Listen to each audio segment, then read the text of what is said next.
तो दोस्तों आज इस वीडियो में हम एनएफओ रिव्यू करने वाले हैं एसबीआई म्यूचुअल फंड्स के द्वारा लॉन्च किए गए उसके नए NFO SBI energy opportunities fund के बारे में।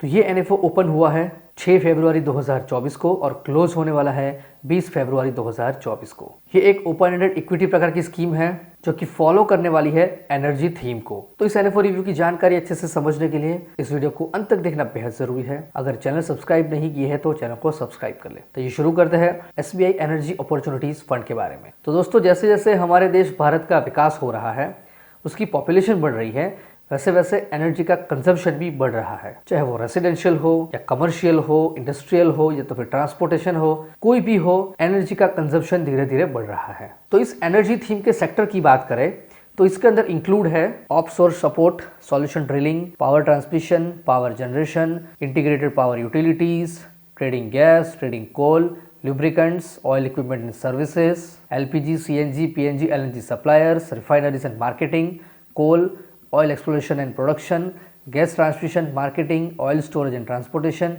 other utilities and power trading। तो इतने सारे सब सेक्टर्स इंक्लूड है एनर्जी थीम में। तो दोस्तों जैसे जैसे एनर्जी का कंजम्पशन बढ़ रहा है, एनर्जी के रिलेटेड जो भी कंपनीज है उनका भी ग्रोथ हो रहा है, हमें भी अच्छा प्रॉफिट कमाना है, तो अभी इस प्रकार के सेक्टर्स में, इस प्रकार के स्टॉक्स में इन्वेस्टमेंट करना चाहिए। और इसीलिए एसबीआई म्यूचुअल फंड ने अपना ये एनएफओ लॉन्च किया है जिसका बेंचमार्क है Nifty energy total return index. इस इंडेक्स में नेशनल स्टॉक एक्सचेंज में लिस्टेड टॉप के 10 एनर्जी सेक्टर्स के स्टॉक्स इंक्लूड है और वो स्टॉक इंक्लूड है petroleum, gas and power sectors के। तो मतलब इस सेक्टर के अंदर एनर्जी सेक्टर के रिलेटेड 10 स्टॉक्स इंक्लूड है जिसको हमारा जो एनएफओ है उसे फॉलो करने वाला है और वही स्टॉक के अंदर हमारे एनएफओ में इन्वेस्टमेंट होने वाला है। तो इस इंडेक्स के टॉप 10 स्टॉक्स और उसके वेटेज की बात करें तो टॉप पर है Reliance Industries Limited 33.04%, NTPC Limited 14.01%, Power Grid Corporation of India Limited 10.98%, फिर Oil and Natural Gas Corporation Limited 9.14%। उसी तरह से Coal India, Tata Power, Adani Green, Indian Oil Corporation, Bharat Petroleum Corporation, Adani Energy Solution Limited. ये है इस इंडेक्स के टॉप 10 स्टॉक्स और उसके वेटेज के बारे में। अब हम जानकारी लेंगे इस इंडेक्स के परफॉर्मेंस के बारे में। तो इस इंडेक्स का पिछले 1 साल का टोटल रिटर्न है 56.42%, पिछले 5 साल का रिटर्न है 22.68% और सिंस इंसेप्शन यानी कि पिछले 23 साल का टोटल रिटर्न है 19.62%।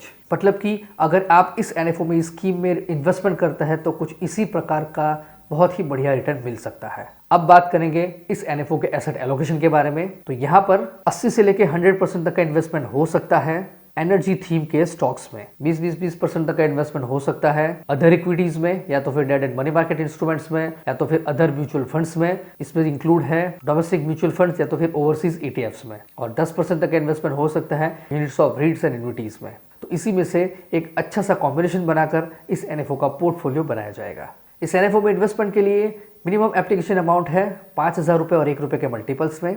अगर आप एडिशनल परचेस करना चाहते हैं तो 1,000 रुपये और 1 रुपये के मल्टीपल्स में कर सकते हैं।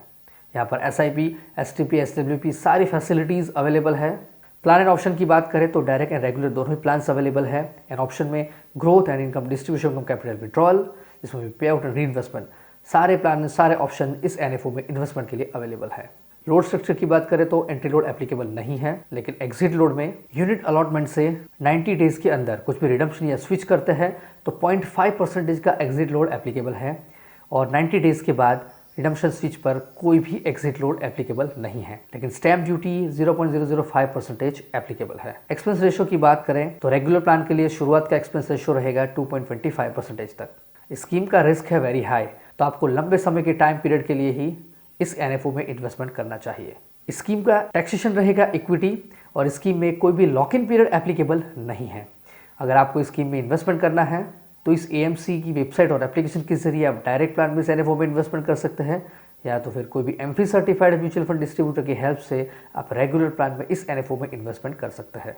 अगर आप फंड्स बाजार से इन्वेस्टमेंट करना चाहते हैं तो उसकी लिंक पिन कमेंट में और डिस्क्रिप्शन बॉक्स में दी है, वहाँ से बहुत आसान तरीके से अपना अकाउंट ओपन करें और इन्वेस्टमेंट शुरू करें। तो दोस्तों ये थी जानकारी NFO review SBI energy opportunities fund के बारे में। अगर आपको ये वीडियो पसंद आया है इसे लाइक करें, कमेंट करें, शेयर करें। अगर अभी तक आपने चैनल को सब्सक्राइब नहीं किया है तो जल्द से जल्द चैनल को सब्सक्राइब करें।